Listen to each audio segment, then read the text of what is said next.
এটা green tea. এটা green tea. এই পাতা আমাদের মহিলারা তুলবে। হ্যাঁ, এই এটা পাতা 23 কেজি তুলবে না, আমার ভাই 8 ঘন্টা কাজ করে 178 টাকা পাবে। 8 ঘন্টা কাজ করার পরে 23 কেজি তোলার পরে 178 টাকা পায়। জি। আর 23 কেজি কম হলে 1 কেজি প্রতি 60 টাকা মাইনাস। মানে 23 কেজি কম হলে 60 টাকা মাইনাস। জি। এইভাবে আপনাদের জীবন চলতেছে। কষ্ট হয় স্যার, ভালো মন্দ মন চায়।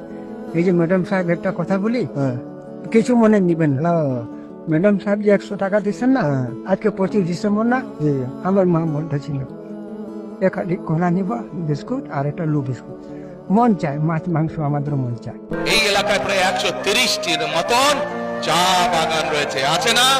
এই চা বাগানের শ্রমিকরা, বিশেষ করে নারী শ্রমিক যারা, তারা অত্যন্ত কষ্টের মধ্যে দিনাপাত করতে হয়। তাদের যে আয় রোজগার হয় সেটি তাদের জন্য যথেষ্ট নয়। সেই সকল পরিবারকে, সেই সকল নারীদেরকে আমরা ফ্যামিলি কার্ড দিতে চাই, এবং ফ্যামিলি কার্ডের মাধ্যমে তাদেরকে আমরা হয় খাদ্য সহায়তা দিব অথবা তাদেরকে আমরা নগদ সহায়তা দিব, যাতে করে তারা তাদের সংসার সুন্দরভাবে গড়ে তুলতে পারে, সুন্দরভাবে চালাতে পারে।